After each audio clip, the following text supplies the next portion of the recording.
Pastor Max, o pastor pode nos ajudar aí, nos dando aí essa direção, relembrando quem são essas bestas, estão descritas lá em Apocalipse capítulo 13?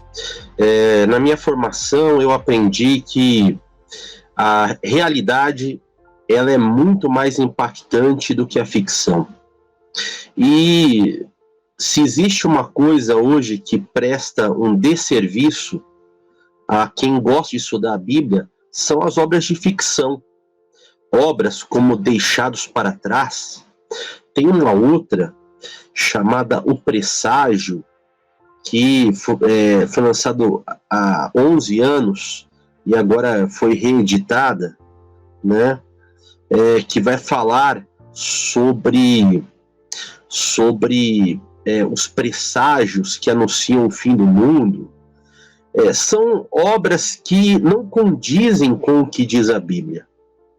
Há 3 maneiras de você interpretar as profecias bíblicas.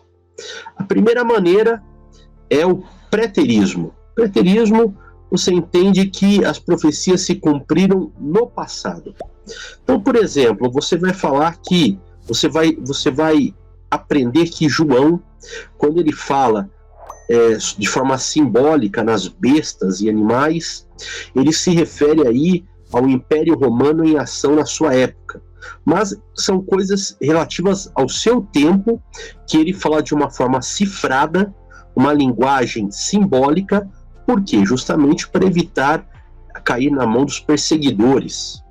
Mas coisas que para nós já aconteceram. Você tem, por outro lado, os futuristas, que são esses que foram mencionados aí anteriormente pelo pastor. São pessoas que acreditam que tudo vai se cumprir num futuro poucos anos antes da vinda de Jesus. Na verdade, como eles acreditam que a vinda será em 2 etapas, né, primeiramente de uma forma invisível, com arrebatamento secreto, e depois com 7 anos em que a igreja não estará aqui, mas haverá a grande tribulação e o cumprimento de praticamente todas as profecias do Apocalipse, eles vão jogar tudo para o futuro. E existe um terceiro método, que é o método que nós cremos e podemos dizer que a Bíblia ensina. É o método que os reformadores, Calvino, Lutero, Zwinglio e tantos homens usados por Deus para mudar os seus tempos e para criar a igreja protestante, esses homens todos, eles falaram de acordo com este método de interpretação, que coloca as profecias na história, ao longo da história.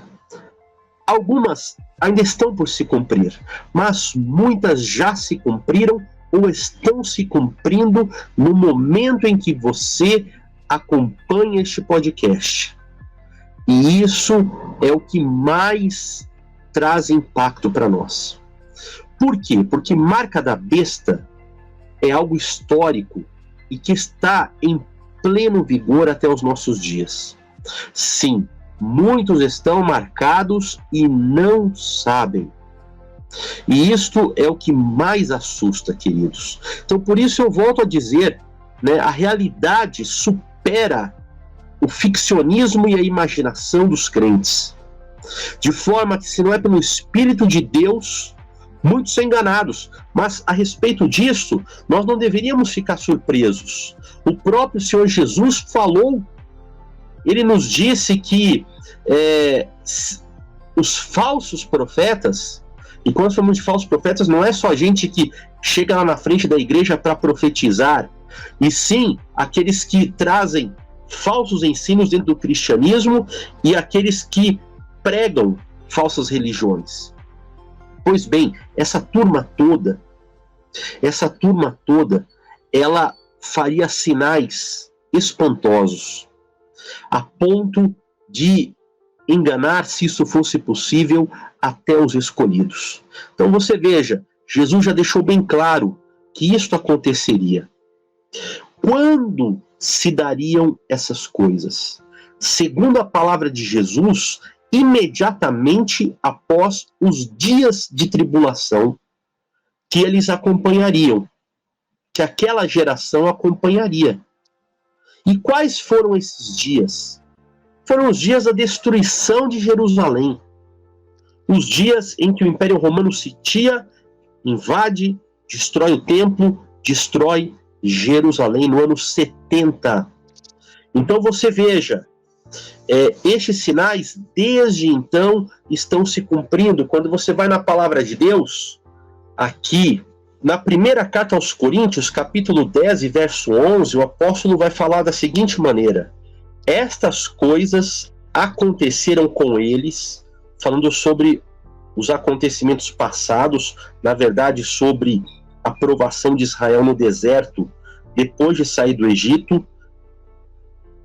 E ele vai falar então que estas coisas aconteceram com eles para servir de exemplo, e foram escritas como advertência para nós, para quem o fim dos tempos tem chegado. Então, é impossível você interpretar as profecias de modo futurista. O próprio apóstolo vai dizer que já na sua época era chegado o fim dos tempos. O pastor Misael citou isso. Então nós entendemos que o fim dos tempos já é vindo na época do Senhor Jesus, e ele vai se estender até o fim. Então, queridos, não é à toa que Pedro fala que para Deus um dia é como 1000 anos como um dia. Porque você não pode entender o fim dos tempos como os últimos dias de acordo com o nosso entendimento, mas você tem que ver de acordo com a palavra de Deus. No último programa nós falamos mais detidamente sobre aquilo que está escrito aqui no Apocalipse, no capítulo 13, que é cheio de figuras. E, por vezes, é assustador. Então, por exemplo, aqui nos é dito que o dragão deu à besta o seu poder, o seu trono e grande autoridade. Então veja, quem é o dragão? O mesmo dragão que vai aparecer aqui no capítulo 12, e vai nos dizer assim: estourou a guerra no céu, Miguel e os seus anjos lutaram contra o dragão. Também o dragão e os seus anjos lutaram, mas não conseguiram sair vitoriosos, e não havia mais lugar para eles no céu. E foi expulso o grande dragão, a antiga serpente que se chama Diabo e Satanás. A própria Escritura interpreta a Escritura. Então ele foi expulso, e ele disse a Jesus: olha esses reinos todos aqui, são meus, eu dou a quem eu quiser. Jesus, queridos, ele não contestou essa palavra. Veja, ele combateu o diabo, ele combateu Satanás, mas ele não contestou a afirmação do diabo, a afirmação que o diabo lhe falou. Porque Jesus sabia que ele havia usado um argumento correto. Ele distorceu depois a palavra, mas o argumento que ele usou era verdade, aquilo era dele. Foi dado por quem? Por nós, seres humanos. Desde a queda no Jardim do Éden, nós deixamos a autoridade nas mãos dele. E ele então, no capítulo 13, ele dá a uma besta que emerge do mar e que tinha 10 chifres e 7 cabeças, sobre os 10 chifres 10 diademas, e sobre as cabeças nomes de blasfêmia. Então vamos lá. Quando você vê diademas sobre os chifres, é um símbolo de que o poder está sendo exercido será exercido no momento em que se realiza a profecia. Então, este é o mistério de você falar em diademas. Quando você fala em cabeças e em chifres, são governos ou reinos menores. E quando você fala, sobre eles nomes de blasfêmias, quer dizer que eles executavam coisas que iam contra a palavra de Deus. É interessante, queridos, que esta besta, ela era semelhante a leopardo, com os pés como de urso e boca como de leão. Veja, estes símbolos são os mesmos vistos pelo profeta Daniel, lá no capítulo 7. Ele vê ali essas mesmas figuras, o leão, que é um símbolo da Babilônia. Depois ele vê o leopardo, que é um símbolo da Grécia, e ele vê então o urso, né, que é o símbolo da Medopérsia. Você veja, essas três qualidades aqui estão na mesma besta. Mas nós precisamos entender o quê? Que Daniel e Apocalipse não podem ser interpretados de modo separado. Um é a chave da interpretação do outro. E lá em Daniel, nos é mostrado sucessivamente um império mundial atrás do outro. Então, primeiro, você tem Babilônia como um leão. E como um leão, por quê? Porque ela tem um grande apetite de conquistar, uma grande ferocidade. Depois você tem a Medopérsia com o urso, que destrói. E você tem, por fim, o leopardo, Império Macedônio, né, que é ainda mais rápido nas suas conquistas que o leão. E depois desses, vem um quarto reino, que é diferente de todos os demais, que ali é uma figura clara de Roma e do Império Romano. Na estátua de Nabucodonosor, a mesma ordem é mostrada. Agora, o que é interessante é que em ambas as visões, em ambas as profecias, você tem como último desses impérios o romano. Mesmo na estátua, quando você tem os pés de barro com o bronze, né, e os 10 dedos, você não tem um outro império depois. Você tem o Império Romano e as ramificações do Império Romano, que são mostradas da mesma maneira, de um jeito para Nabucodonosor e interpretadas por Daniel, e são mostradas de outro jeito aqui para João. Tinha 10 chifres.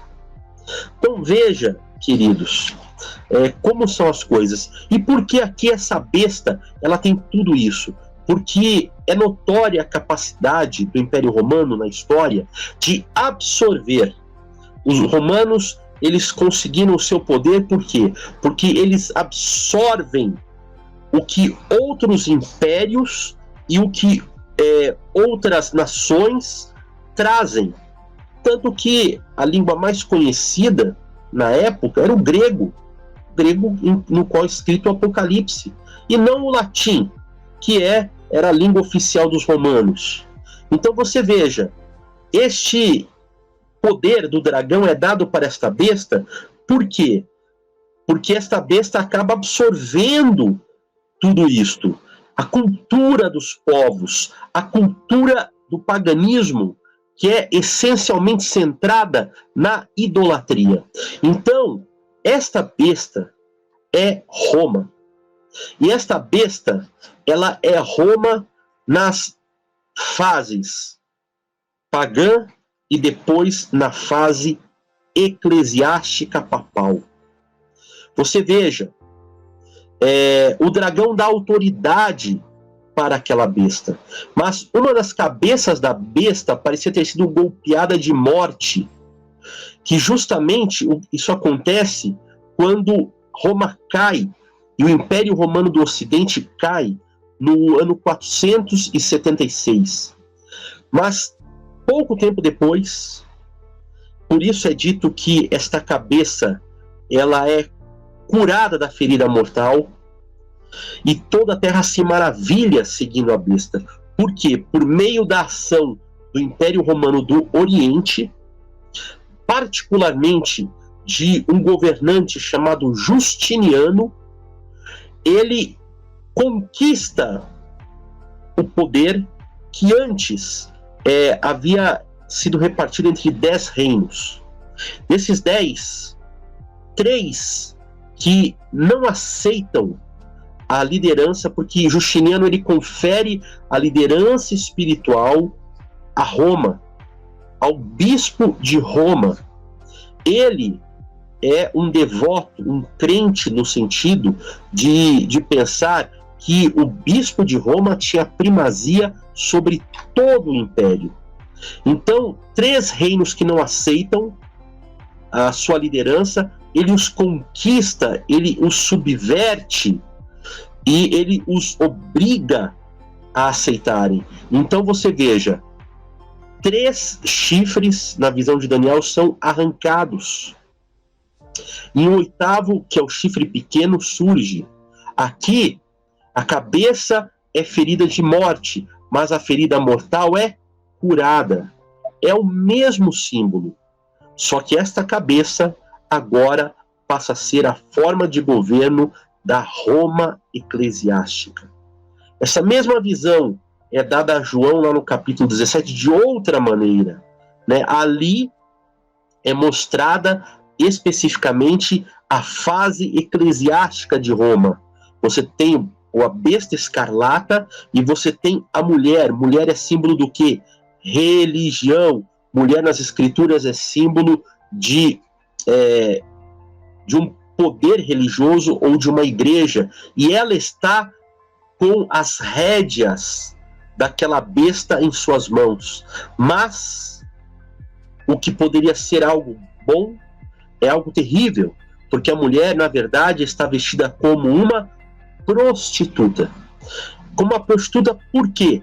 Porque ela prostitui a palavra, ela muda a palavra de Deus, ela acaba com as verdades de Deus para divulgar valores de homens, e não só valores de homens, mas ensinos e doutrinas que vêm do paganismo, que vêm da idolatria, que na verdade são inspiradas pelo dragão. E é interessantíssimo, queridos, por quê? Porque aí haverá outras bestas ali no capítulo 13 também, voltando ao capítulo 13 do Apocalipse, haverá outras bestas, a besta que emerge da terra. E por que ela emerge da terra? É uma coisa até estranha, né? Porque geralmente você emerge da água, mas a terra mostra que, na verdade, ela vem de uma nação que já estava lá. Então você tem ela com 2 chifres, quer dizer, 2 chifres são os poderes ou os governos civil e político e o poder espiritual e religioso. Então aí você tem os 2 lados da história. E aí você tem então, né, o Sacro Império Romano Germânico, você tem Carlos Magno, você tem uma série de governantes que vão dar apoio para que o Papa não apenas seja primaz de toda a igreja, mas ele tenha sob suas mãos o poder civil e o poder religioso. E olha só que interessante, essas bestas todas, elas fazem uma imagem da besta, quer dizer, por meio das suas leis, porque uma imagem não fala, mas é conferido ela falar, ou seja, por meio das suas leis e ordens, ela então tem autoridade, e ela então persegue os santos, o período que o pastor falou, na verdade, né, não são 42 meses literais, e só observação, tá? Quando nós estamos falando agora de meses, anos, nós estamos usando como base o calendário judaico, não o calendário, não o nosso calendário atual, que é o calendário gregoriano, né, o calendário que nós temos hoje, o calendário com um ano com 365 dias, que é o calendário solar. Não, é o calendário judaico. Nós temos que entender que, queridos, apesar de escrito em grego, o Apocalipse, ele é permeado, cheio de símbolos judaicos. É impossível você interpretar corretamente o Apocalipse sem entender as Escrituras. E mais para frente a gente vai aprofundar mais isso e vamos explicar por que você precisa compreender o contexto judaico das Escrituras para você entender o Apocalipse. Então você veja, esta imagem, ela faz morrer os que não adoram a própria imagem da besta, e ela então, né, coloca uma marca na mão direita ou na testa para que não possa comprar ou vender, senão aquele que tem a marca, o nome da besta e o número do seu nome. Tudo isto se cumpre na Idade Média. Tudo isto se cumpre na Idade Média. E aí é inevitável a pergunta, se já se cumpriu, então por que nós estamos falando de uma coisa que é passado? Eis a questão. Se cumpre esta profecia específica, mas apesar, né, desta profecia ter se cumprido, a marca da besta entra em vigor e até os nossos dias permanece em vigor. E segundo a palavra de Deus, ela só será vencida, destruída, quando o próprio Senhor Jesus Cristo voltar. Isso nós encontramos claramente, olha lá, ó, no capítulo 19 do Apocalipse. Capítulo 19, verso 19, vai nos dizer assim: e vi a besta e os reis da terra com os seus exércitos, reunidos para fazer guerra contra aquele que estava montado no cavalo, e contra o seu exército. Então, quer dizer, a volta de Jesus. Mas a besta foi presa, com ela foi preso o falso profeta, e que com os sinais feitos diante da besta, seduziu aqueles que receberam a marca da besta e eram os adoradores da sua imagem. Então você veja, tudo isto é vencido na volta de Cristo. Paulo confirma isto. Ele fala que o iníquo que havia de se manifestar, e isso, né, falou o pastor Eliseu, teve o seu cumprimento, o tal anticristo se manifestou e tem tudo a ver com esta besta da qual nós estamos falando. Ele, no tempo de Paulo, ainda havia de se manifestar. De fato, ele foi se manifestar, teve condições de se manifestar e mostrar o seu poder no ano 538, quando Justiniano então faz com que o bispo de Roma seja primaz, né? Oficialmente isso vai se dar no ano 607 com o imperador Focas, mas isto passa a valer no ano 538. E aí, você está falando sobre o calendário, né, você tem 42 meses do calendário judaico, que os dias, que não são 365 dias, mas 360 dias por ano. Então você tem 360, que é um tempo, 2 tempos, 720, e meio tempo, que é 180. São 1.260 dias, ou profeticamente 1.260 anos. Então você veja, é o período em que aquela besta ela persegue os santos. Ué, mas esta besta não era a igreja? É a igreja corrompida. Mas assim como tem a corrupção, tem os crentes verdadeiros. Então você veja, eles não estão nela. Ela os persegue. E quem são esses perseguidos? Todos aqueles que optam por dizer não aos seus ensinos heréticos, não à sua mentira pregada, e dizer sim à palavra revelada de Deus, e dizer sim ao que a palavra nos ensina. Doutrina, para muita gente hoje, é coisa do passado. Confundem o espírito que vivifica a lei com a lei morta sem o espírito. Eu quero dizer para você que o padrão de Deus continua sendo a letra vivificada pelo espírito. Um trabalha com o outro. Não há espírito sozinho e nem letra sozinha. Se a letra vier sozinha, é morta. Mas se o espírito vier sozinho, cuidado, porque é difícil você discernir que espírito é este. O Espírito de Deus, ele vai trazer vida à letra. Ele vai dar vida à lei de Deus, que continua em pleno vigor, porque é a palavra de Deus revelada. Esta palavra, ela é manifesta em uma pessoa chamada Jesus Cristo. Mas o próprio Jesus afirma que esta palavra dele fala. E ele enfatiza e insiste: queres entrar na vida? guarda esta palavra. Então, queridos, quando você tem essas bestas todas e pega a história, você vê que esta palavra está se cumprindo. Paulo disse que nos seus dias ainda haveria a apostasia. O que é apostasia? Apóstasis, em grego, significa estar longe de. Estar longe do quê? Da palavra e da verdade. Então, apostasia é quando a igreja se afasta da verdade. E isso se cumpre depois dos dias de Paulo. A igreja se afasta da verdade. E com isto é manifesto o ímpio, o homem da iniquidade. Qual será o seu fim? O seu fim virá com a vinda de Cristo.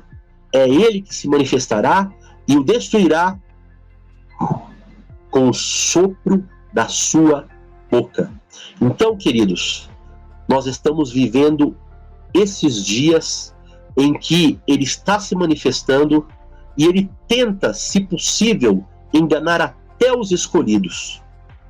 Quando você fala em fogo descer do céu, você tem que entender que não estamos falando de uma pessoa, mas estamos falando de um reino, de um poder. Ou seja, como é possível um reino e um poder fazer descer fogo do céu? Fogo é símbolo de iluminação e de luz. Fogo é símbolo de conhecimento.